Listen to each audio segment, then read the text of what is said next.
Manal Rostam, muito obrigado por estar connosco no Euronews. Obrigada pelo convite. É ativista e atleta com uma série de marcas mundiais, incluindo ser a primeira egípcia a completar 5 das 6 maratonas mais importantes do mundo. E já escalou alguns dos picos mais altos do planeta, como o Monte Branco ou o Kilimanjaro. Mas essas provas de resistência não são as únicas que já teve de enfrentar. Também teve de lidar com a discriminação por causa de usar hijab. E essa situação levou a fundar o movimento Surviving Hijab, que agora tem quase 1 milhão de membros. O que é um hijab e o que significa para si? É uma forma obrigatória de culto. Uma rapariga que chega à puberdade deve começar a usá-lo. Mas defendemos que não deve haver obrigatoriedade na religião e por isso não deve ser imposto.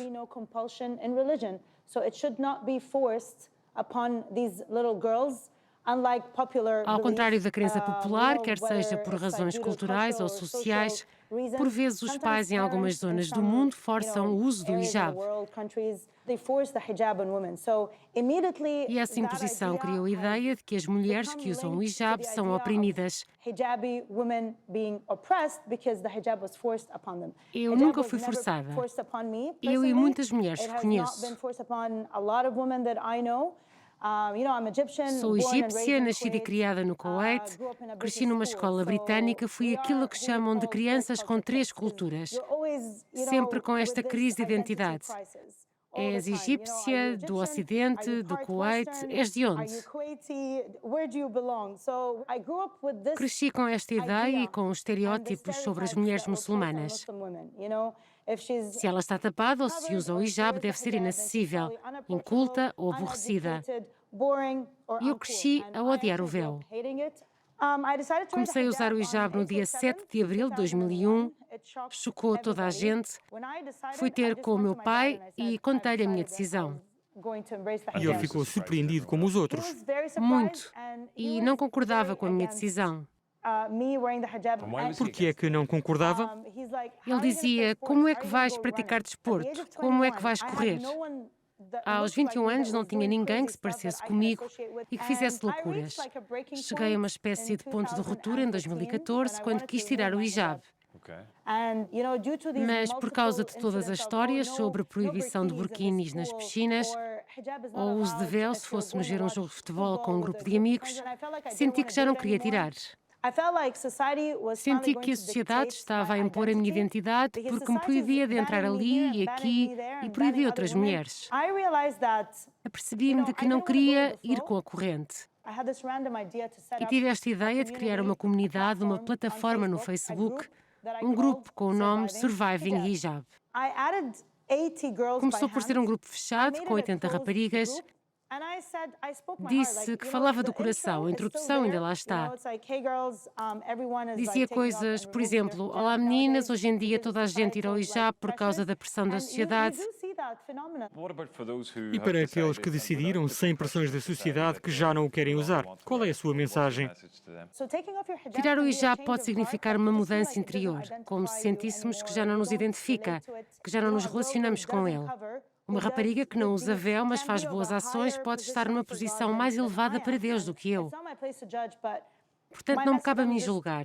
A minha mensagem é: conheçam o nosso movimento, vejam o tipo de coisas que fazemos. Não é preciso ser muçulmana para pertencer ao grupo, não é preciso ser uma mulher que usa véu. Só tem de querer apoiar qualquer mulher que queira abraçar a sua fé, seja de que forma for. Até pode estar no grupo só para ficar mais esclarecido. Jovens contactam-me e fazem a pergunta mais assustadora.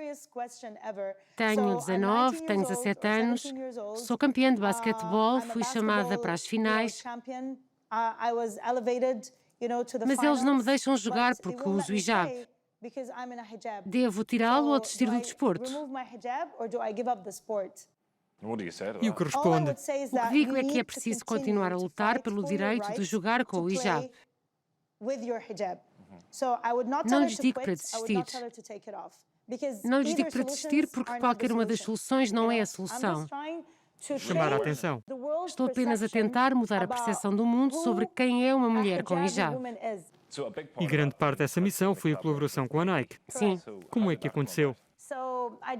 Escrevi um e-mail para o chefe dos treinadores da Nike no Médio Oriente, Tom Wolfe, e anexei um link com informação sobre o nosso grupo. Disse-lhe que não havia representação muçulmana numa marca tão poderosa e que estava na altura de começarem a olhar para nós como mulheres. Na manhã seguinte, recebi uma resposta do Tom a dizer: grande ideia, quando é que nos podemos encontrar? Para mim foi incrível, como se tivesse aberto portões da esperança. Passado 2 semanas, tornei-me na primeira atleta com hijab a aparecer numa campanha da Nike no Médio Oriente. Tinham fabricado um produto que era respirável e controlava a umidade.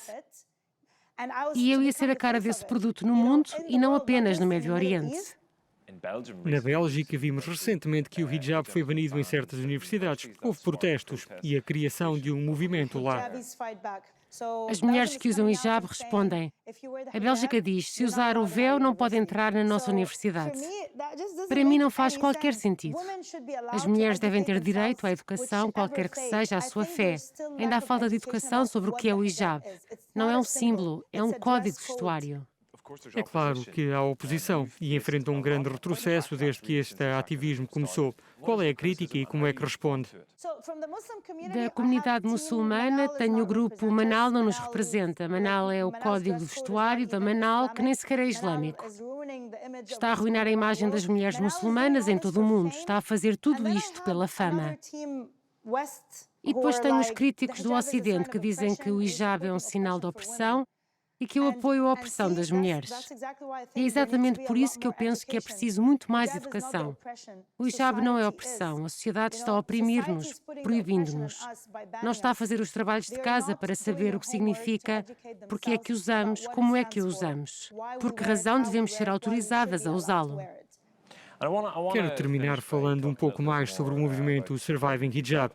Já fizeram algumas excursões e uma delas passou por um acampamento base do Everest. Gostaria de ouvir mais sobre essa história. Eu queria levar mulheres a um acampamento na base da montanha mais alta do mundo, que é o Everest. E a minha mensagem era: juntas, sejam muçulmanas, com ou sem véu, negras ou brancas, estamos todas juntas para apoiar as mulheres a exercerem a sua fé da forma que elas quiserem. Manal, foi um prazer falar consigo. Muito obrigado por se juntar a nós na Euronews. Muito obrigada.